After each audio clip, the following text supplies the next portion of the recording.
ओम शांति। प्यारे भाइयों बहनों, अव्यक्त बाप दादा की 22/1/1971 की मधुर मुरली। मुरली का हेडिंग है दिल तख्त नशीन आत्माओं की निशानी। बाबा ने कहा, आज इस संगठन को कौन सा संगठन कहेंगे, इस संगठन का क्या नाम देंगे? यह संगठन है ब्रह्मा बाप की भुजाएं। इसलिए इस संगठन को बाप दादा के मददगार, वफादार, बाप दादा के दिल तख्त नशीन मास्टर सर्वशक्तिवान कहेंगे। अब समझा, इतने अनेक टाइटल्स इस ग्रुप के नंबरवार पुरुषार्थ अनुसार हैं। जो दिल के तख्त नशीन होंगे उन्हों की निशानी क्या होती है? टीचर्स है। इसलिए प्रश्न उत्तर कर रहे हैं। बाबा के सामने समर्पित टीचर्स बहनें बैठी है तो बाबा पूछ रहे हैं, तख्त नशीन की निशानी क्या है? जो तख्त नशीन हुए हैं उनकी निशानी है, एक तो जब भी कोई तख्त पर बैठते हैं तो तिलक और ताज दोनों तख्त नशीन की निशानी होती है। इस रीति दिल तख्त पर विराजमान आत्माओं की निशानी यही होती है।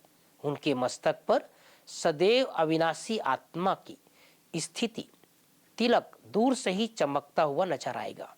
दूसरी बात, और सर्व आत्माओं के कल्याण की शुभ भावना उनके नयन में मुख से, मुख अर्थात मुखड़ा, फेस से दिखाई दे, मुखड़े से यह स्पष्ट दिखाई दे, यह निशानी है। तीसरी बात, उनका संकल्प, वचन और कर्म बाप के समान हो। चौथी बात, जिन आत्माओं की सर्विस करे उन आत्माओं में स्नेह, सहयोग और शक्ति तीनों ही गुण धारण करने की उसमें शक्ति हो। यह चार बातें उनकी निशानी है।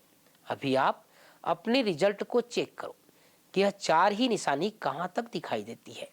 जैसे जो स्वयं होता है वैसे ही समान बनाता है। आज टीचर्स संगठन में है इसलिए सुना रहे हैं। जिन्हों की आप सेवा करती हो व कर रही हो उन्हों में अब सब बातें भरनी चाहिए। अब तक रिजल्ट क्या है? हर एक अपने रिजल्ट को तो देखते ही है। मेजॉरिटी क्या दिखाई देती है? कोई में स्नेहीपन की विशेषता, कोई में सहयोगीपन की, लेकिन शक्ति रूप की धारणा कम है। इसकी निशानी फिर कभी क्या दिखाई देती है मालूम है? शक्तिपन की कमी की निशानी क्या है? परखने की शक्ति कम की निशानी क्या है? एक बात तो सुनाई, सर्विस की सफलता नहीं। उनकी स्पष्ट निशानी दो शब्दों में दिखाई देगी। उनका हर बात क्यों, क्या, कैसे क्वेश्चन मार्क बहुत होगा। ड्रामा का फुल स्टॉप देना उनके लिए बड़ा मुश्किल होगा। इसलिए स्वयं ही क्यों, क्या, कैसे की उलझन में होगा। दूसरी बात, वह कभी भी समीप आत्मा नहीं बना सकेगा। संबंध में लाएंगे लेकिन समीप संबंध में नहीं लाएंगे। समझा? ब्राह्मण कुल की जो मर्यादा है उन सर्व मर्यादाओं स्वरूप नहीं बना सकेंगे, क्योंकि स्वयं में शक्ति कम होने के कारण औरों में भी इतनी शक्ति नहीं ला सकते जो सर्व मर्यादाओं को पालन कर सके। कोई न कोई मर्यादा की लकीर उल्लंघन कर देते हैं। समझते सभी होंगे, समझने में कमी नहीं होगी, मर्यादाओं की समझ पूरी होगी, परंतु मर्यादाओं में चलना यह शक्ति कम हो गई। इस कारण जिन्हों की वह सेवा करते हैं उन्हों में भी शक्ति कम होने के कारण हाई जंप नहीं दे सकते। संस्कारों को मिटाने में बहुत समय वेस्ट करते हैं। अब इन बातों से अपने स्वरूप को चेक करो। जैसे बहुत बढ़िया और मीठा फल तब निकल सकता है जब उस वृक्ष में सब बातों पर ध्यान दिया जाता है। धरती उखाड़ने का भी ख्याल, बीज डालने का, जल का, सभी का ध्यान देना पड़ता है। ऐसी श्रेष्ठ फल तैयार करने के लिए संस्कार मिटाने की शक्ति, यह हुई धरती उखाड़ने की शक्ति। उनके साथ जैसे सभी चीजें बीज डालने वाले देखते हैं, वैसे ही स्नेही भी बनावे, सहयोगी भी बनाए और शक्ति स्वरूप भी बनावे। अगर कोई एक की भी कमी रह जाती है तो क्या होता है? जो शुरू में सुनाया, दिल के तख्त नशीन नहीं बन सकते। इसलिए टीचर्स को यह ध्यान एक एक के ऊपर देना चाहिए। आप लोग जब एम ऑब्जेक्ट सुनाते हो तो क्या सुनाते हो? देवता बनना या तो लक्ष्य देते हो। देवताओं की महिमा क्या है? सर्वगुण संपन्न। तो वह लक्ष्य रखना चाहिए। सर्व गुण एक एक आत्मा में भरने का प्रयत्न करना चाहिए। आप टीचर्स हो, हर एक से मेहनत इतनी करनी चाहिए जो कोई आत्मा या उल्हाना न दे कि हमारी निमित्त बनी हुई टीचर ने हमको इस बात के ऊपर ध्यान नहीं खिंचवाया। वह करे न करे वह उनकी तकदीर, परंतु आप लोगों को सभी के ऊपर मेहनत करनी है, नहीं तो अब तक के रिजल्ट में कोई उलझने अभी तक मिल रहे हैं।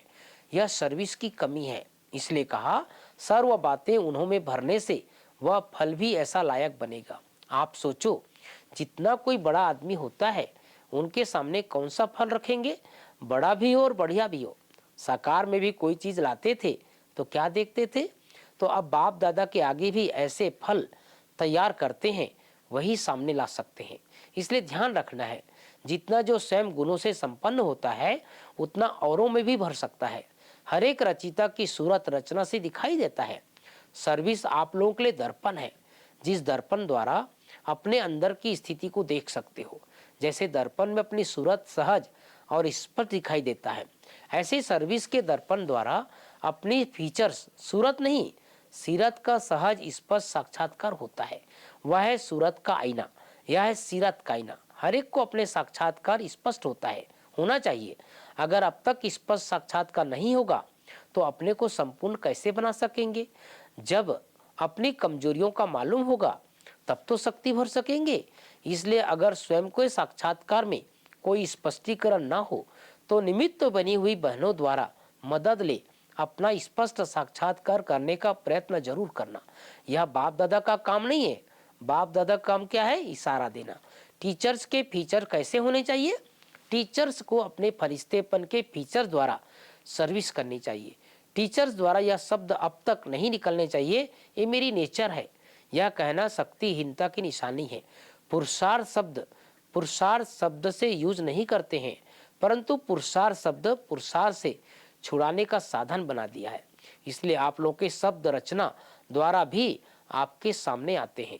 इसलिए सदैव ऐसे समझो जैसे कोई गुंबज में आवाज किया जाता है तो लौटकर अपने पास आ जाता है। इतना अटेंशन अपने संकल्पों पर भी रखना है। कहाँ कहाँ से समाचार आते हैं, कौन से, कि आजकल स्टूडेंट सुनते नहीं है, मेहनत करते हैं लेकिन आगे नहीं बढ़ते हैं, वहाँ के वहाँ खड़े हैं। यह रिजल्ट क्यों, यह भी अपनी स्थिति का रिटर्न है। क्योंकि स्टूडेंट भी चलते फिरते निमित्त बनी हुई टीचर सी कमजोरियों को परख कर उनका एडवांटेज उठाते हैं। अच्छा प्यारे भाइयों बहनों, आज प्यारे बाबा ने टीचर्स बहनों को विशेष ज्ञान दिया है, विशेष पढ़ाया है। बाबा के सामने किस तरह के टीचर्स अपने जीवन में आगे बढ़ें, किस तरह का ध्यान रखें जिसे बाप दादा के दिल तक नसीब बन सके, उसकी सुंदर निशानी प्यारे बाबा ने बताया है।